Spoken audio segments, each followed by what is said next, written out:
নমস্কাৰ প্ৰিয় বন্ধু বান্ধৱীসকল, কালিলৈ মঙ্গলবাৰ 17 ফেব্ৰুৱাৰী ফাগুন মাহৰ অমাৱস্যা।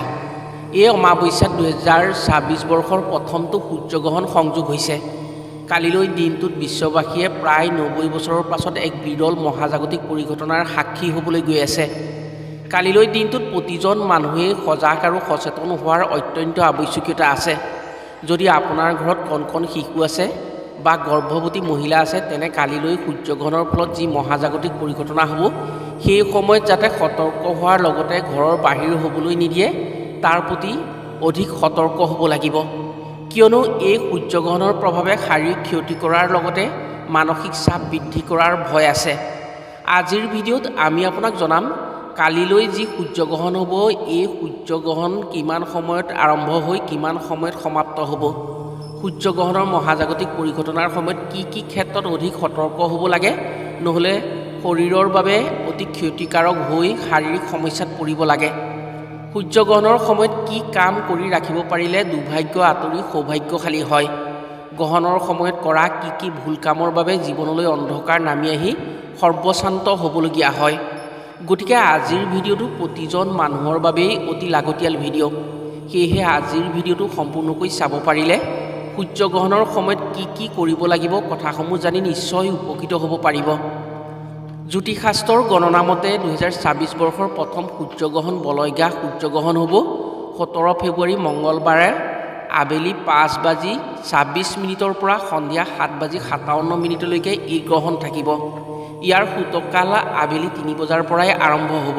জ্যোতিষশাস্ত্ৰৰ মতে এই গ্ৰহণৰ প্ৰভাৱ অতি বিপদজনক হ'ব পাৰে যদি কোনো ব্যক্তিয়ে গ্ৰহণ চলি থকাৰ সময়ত কিছুমান সৰু সৰু ভুল কাম কৰে। সেয়েহে আপুনি যদি ভিডিঅ'টো চাই আছে তেনে ভালকৈ কথাখিনি জানি লওক। গ্ৰহণৰ সময়ত হোৱা মহাজাগতিক প্ৰক্ৰিয়াৰ ফলত যিসমূহ ক্ষতি হোৱাৰ সম্ভাৱনা আছে, সেইসমূহৰ পৰা নিজৰ লগতে ঘৰখনক ৰক্ষা কৰিব পাৰিব। জ্যোতিষ গণনা অনুসৰি সূৰ্য আৰু পৃথিৱীৰ মাজত যেতিয়া চন্দ্ৰ সৰলৰেখাত গতি কৰে, তেতিয়াই সূৰ্যগ্ৰহণ হয়। চন্দ্ৰৰ ছাঁ পৃথিৱীত পৰি পৃথিৱীৰ পৰা সূৰ্যটো নেদেখা হয়। সেই সময়তে মহাজাগতিক শক্তি আৰু সূৰ্যৰ পোহৰৰ মাজত বিক্ৰিয়াৰ সৃষ্টি হৈ শৰীৰৰ বাবে ক্ষতিকাৰক ৰশ্মিৰ বিকিৰণ হয়। শাস্ত্ৰ অনুসৰি সমুদ্ৰ মন্থনৰ সময়ত যি অমৃতৰ উৎপত্তি হৈছিল, সেই অমৃত ভাগ কৰাৰ সময়ত ৰাহু নামৰ এটা অসুৰে নিজৰ মায়াৰ বলেৰে ৰূপ সলনি কৰি দেৱতাৰ মাজত বহি অমৃতৰ ভাগ লৈছিল আৰু মোহিনীৰূপী ভগৱান বিষ্ণুৰ হাতেৰে অমৃত গ্ৰহণ কৰি তেওঁলোকে অমৃত পান কৰিছিল। চন্দ্ৰ আৰু সূৰ্য দেৱতাই সেই কথা জানি মোহিনীৰূপী বিষ্ণুক কৈ দিয়াত বিষ্ণুৱে সেই অসুৰক নিজৰ সুদৰ্শন চক্ৰই দুভাগ কৰিছিল। কিন্তু অমৃত পান কৰাৰ বাবে সেই অসুৰৰ মৃত্যু হোৱা নাছিল। এভাগ ৰাহু আৰু আন ভাগ কেতু হিচাপে জীৱিত হৈ ৰ'ল। সূৰ্য আৰু চন্দ্ৰৰ বাবেই এই কাৰ্য হোৱাৰ বাবে ৰাহু আৰু কেতুৰ খং হৈছিল। সেই খঙৰ ফলত তেওঁলোকক কৈছিল যে এদিন সূৰ্য আৰু চন্দ্ৰক গ্ৰাস কৰিব তেওঁলোকে। সেই অনুসৰি যিদিনা সূৰ্যগ্ৰহণ হয় সেইদিনা সূৰ্যক গ্ৰাস কৰে আৰু যিদিনা চন্দ্ৰগ্ৰহণ হয় সেইদিনা চন্দ্ৰক গ্ৰাস কৰে। শাস্ত্ৰমতে এয়াই হৈছে সূৰ্যগ্ৰহণ আৰু চন্দ্ৰগ্ৰহণৰ কাহিনী। সেয়েহে সূৰ্যগ্ৰহণৰ ফলত শৰীৰৰ বাবে অধিক ক্ষতি হোৱাৰ ভয় থাকে আৰু কিছুমান কাম কৰিব নালাগে এই সময়ছোৱাত, আৰু এই সময়ত কিছুমান কাম কৰি ৰাখিব পাৰিলে সৌভাগ্য উদয় হয়। প্ৰিয় বন্ধু বান্ধৱীসকল, কথাসমূহ কোৱাৰ আগতেই আপোনাক এটি সৰু অনুৰোধ জনাওঁ। ভিডিঅ'টো যদি ভাল পায় তেনে এটা লাইক কৰাৰ লগতে কমেণ্ট বক্সত ওম সূৰ্যায় নমঃ বুলি লিখিবলৈ কেতিয়াও নাপাহৰিব। আৰু যদি আমাৰ চেনেললৈ প্ৰথম আহিছে তেনে চেনেলটো ছাবস্ক্ৰাইব কৰাৰ লগতে অন্য 10জনে উপকৃত হোৱাকৈ ভিডিঅ'টো শ্বেয়াৰ কৰিবলৈ অনুৰোধ জনালোঁ। সূৰ্যগ্ৰহণৰ সময়ত গৰ্ভৱতী মহিলাই অধিক সাৱধানতা মানিব লাগে, কাৰণ সেই সময়ত মহাজাগতিক আলোড়নৰ ফলত কিছুমান শৰীৰৰ ক্ষতিকাৰক ৰশ্মি বিকিৰণ হয়। এই ৰশ্মিৰ প্ৰভাৱ জীৱজগতৰ বাবে অতি ক্ষতিকাৰক হয়। সেই সময়ত যদি গৰ্ভৱতী মহিলা মুকলি আকাশৰ তলত থাকে, তেনে তেওঁ গৰ্ভত থকা শিশুৰ বাবে অতি মাৰাত্মক হয়।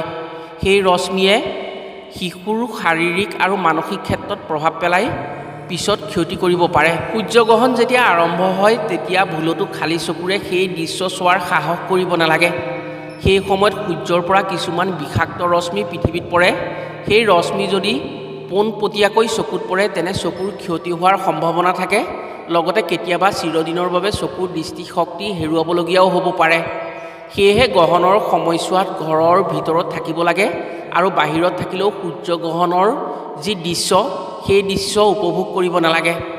সূৰ্যগ্ৰহণেই হওক বা চন্দ্ৰগ্ৰহণেই হওক, গ্ৰহণ চলি থকাৰ সময়ত স্বামী স্ত্ৰীয়ে প্ৰজননৰ ক্ষেত্ৰত অধিক সাৱধান হ'ব লাগে। এই সময়ত সন্তান সম্ভৱ হোৱাকৈ কেতিয়াও সংগ্ৰম কৰিব নালাগে। গ্ৰহণৰ সময়ত যি মহাজাগতিক প্ৰক্ৰিয়া আৰম্ভ হয়, সেই প্ৰক্ৰিয়াৰ ফলত যি অপকাৰী ৰশ্মিৰ বিকিৰণ হয়, সেই বেয়া ৰশ্মিৰ প্ৰভাৱত যদি কেনেবাকৈ সেই সময়ত মিলনৰ ফলত সন্তান জন্ম হয়, তেনে সন্তান বহু ক্ষেত্ৰত দুৰ্বল আৰু অসৎ চৰিত্ৰৰ হয়। এনে সন্তানে কেতিয়াও ভাল ৰাস্তা গ্ৰহণ নকৰে। গ্ৰহণৰ সময়ছোৱাত বা গ্ৰহণ চলি থকাৰ সময়ছোৱাত ধন টকা পইচা আনক কেতিয়াও দিব নালাগে। গ্ৰহণ চলি থকাৰ সময়ছোৱাত ধন টকা পইচাৰ লেনদেন নকৰাৰ লগতে কোনো মাংগলিক কাম কাজৰ সিদ্ধান্ত ল'ব নালাগে। কোনো ধৰণৰ চুক্তি গ্ৰহণ কৰিব নালাগে বা চুক্তিত স্বাক্ষৰ কৰিব নালাগে। ভৱিষ্যতৰ দিনত সেই কামৰ পৰা সুফল পোৱাৰ আশা কম হয়। আনকি নালাগে গ্ৰহণ চলি থকাৰ সময়ত চুলি দাড়ি নখ আদিও কাটিব নালাগে। গৰ্ভৱতী মহিলাই কোনো ধৰণৰ খাদ্য খাব নালাগে। পৰাপক্ষত সূৰ্যৰ পোহৰ নপৰাকৈ থাকিব পাৰিলে মংগলজনক হয় গৰ্ভৱতী মহিলাৰ বাবে। জ্যোতিষশাস্ত্ৰৰ মতে গ্ৰহণৰ সময়ত মহাকাশত যেতিয়া মহাজাগতিক আলোড়ন হৈ সূৰ্যৰ ৰশ্মি পৃথিৱীত পৰে, তেতিয়া পৃথিৱীৰ পৰা কিছুমান বিষাক্ত গেছ নিৰ্গত হয়। এই সময়ছোৱাত খোৱা বোৱা কৰাটো একেবাৰে ভুল কাম। সেয়েহে গ্ৰহণ আৰম্ভ হোৱাৰ আগতেই খোৱা বোৱা কৰি ল'ব লাগে। নাইবা গ্ৰহণ ভগাৰ পাছত ভালকৈ গা ধুই নতুনকৈ খাদ্য ৰান্ধিহে গ্ৰহণ কৰিব লাগে। ইয়াৰ ফলত বিপদত পৰাৰ ভয় কম হয়। গ্ৰহণৰ সময়ত খাদ্যবস্তু ৰান্ধিব নালাগে। ঘৰত থকা খাদ্যবস্তুসমূহ সম্পূৰ্ণৰূপে ঢাকি ৰাখিব লাগে, যাতে গ্ৰহণৰ সময়ত কোনো বেয়া ৰশ্মি আহি সেই খাদ্যবস্তুত স্পৰ্শ নহয়। যদি ৰান্ধনি ঘৰত কটা শাক পাচলি থাকে নাইবা গ্ৰহণৰ আগত ৰন্ধা খাদ্য থাকে, সেই সময়ত সেই থাকি যোৱা খাদ্যসমূহ পেলাই দিব লাগে। এনে খাদ্য খোৱাৰ ফলত ৰোগ ব্যাধিৰ দ্বাৰা আক্ৰান্ত হোৱাৰ ভয় থাকে। সূৰ্যগ্ৰহণৰ সময়ত ঘৰত থকা খোৱা পানী ঢাকি ৰাখিব লাগে। ইয়াৰ উপৰিও সেই পানীত তুলসী পাত দি ৰাখিব লাগে। কিন্তু গ্ৰহণ চলি থকাৰ সময়ত কেতিয়াও তুলসী গছ স্পৰ্শ কৰিব নালাগে আৰু তুলসী পাত ছিঙিব নালাগে। আৱশ্যক অনুসৰি গ্ৰহণৰ লগাৰ আগতেই তুলসী পাত ছিঙি ৰাখিব লাগে। গ্ৰহণৰ পাছত যেতিয়া খাদ্যবস্তু ৰান্ধিব, তেতিয়া সেই খাদ্য আমিষ আহাৰ নাৰান্ধিব। যদি গ্ৰহণ ভগাৰ পাছত খাদ্য খোৱাৰ কথা ভাবে, তেনে নিৰামিষ আহাৰ খাব। আপোনাৰ ঘৰত যদি কণ কণ শিশু আছে, গ্ৰহণ চলি থকাৰ সময়ত আপোনাৰ শিশুটোৰ প্ৰতি ধ্যান দিব, যাতে সেই সময়ত কোনো ধৰণৰ ফল মূল বা খোৱা বস্তু গ্ৰহণ নকৰে। পৰাপক্ষত সূৰ্যগ্ৰহণ চলি থকাৰ সময়ছোৱাত শিশু, গৰ্ভৱতী মহিলা, ৰোগীয়া ব্যক্তি, বৃদ্ধ লোক বা দুৰ্বলী লোক ঘৰৰ ভিতৰত থাকিব পাৰিলে অতি মংগলজনক হয়। তেতিয়া গ্ৰহণৰ বেয়া প্ৰভাৱে সেই ব্যক্তিক ক্ষতি কৰাৰ ভয় কম হয়। যেতিয়া সূৰ্যগ্ৰহণ চলি থাকে, সেই সূৰ্যগ্ৰহণৰ সময়ছোৱাত আপোনাৰ ঘৰৰ গোসাঁই ঘৰত যি মূৰ্তি বা বিগ্ৰহ আছে, য'ত ধূপ বন্তি জ্বলায়, সেই ধূপ বন্তি জ্বলোৱা মূৰ্তি বা বিগ্ৰহ ঢাকি ৰাখিব। পাৰিলে আপোনাৰ ঘৰৰ গোসাঁই ঘৰৰ দুৱাৰ বন্ধ কৰি ৰাখিব। যদি ঘৰত ভগৱানৰ মূৰ্তি আছে, সেই সময়ত সেই মূৰ্তি ভুলতো স্পৰ্শ নকৰিব আৰু শলা বন্তি নজ্বলাব। গ্ৰহণৰ সময়ছোৱাত মনতে ভগৱানক প্ৰাৰ্থনা কৰিব। গ্ৰহণৰ সময়ত গ্ৰহ নক্ষত্ৰৰ মহা পৰিঘটনাৰ ফলত এক মহাজাগতিক শক্তিৰ সৃষ্টি হয়, যাৰ ফলত কিছুমান বিষাক্ত ৰশ্মিৰ বিকিৰণ হয় আৰু এই সময়ছোৱাত কিছুমান ক্ষতিকাৰক অপশক্তিৰ প্ৰভাৱ বৃদ্ধি পায়। সেই পৰিৱেশত যদি আপুনি ভগৱানৰ মূৰ্তি ঢাকি ৰাখিব পাৰে, তেনে আপোনাৰ ঘৰখনৰ বাবে শুভ শক্তিৰ বিৰাজ হৈ থাকিব। এই সময়ছোৱাত ভুলতো আপুনি ভগৱানক পূজা প্ৰাৰ্থনা নকৰিব বা মাংগলিক কোনো কাম কাজ নকৰিব। এনে সময়ত যদি মাংগলিক কাম কাজ কৰা হয়, তেনে সেই মাংগলিক কাম কাজৰ শুভ ফলপ্ৰাপ্তি নহয়। গ্ৰহণ ভগাৰ পাছত স্নান কৰিবলৈ কেতিয়াও পাহৰিব নালাগে। যদি পানীত নামি বুৰ মাৰি গা ধুব পাৰে, তেতিয়া অতি মংগলজনক হয়। গা ধোৱাৰ পাছত গ্ৰহণৰ সময়ত পিন্ধি থকা কাপোৰবোৰ পিন্ধিব নালাগে, সেইসমূহ কাপোৰ তিয়াই দিব লাগে। স্নান কৰাৰ পাছত পৰিষ্কাৰ পৰিচ্ছন্ন কাপোৰহে পিন্ধিব লাগে।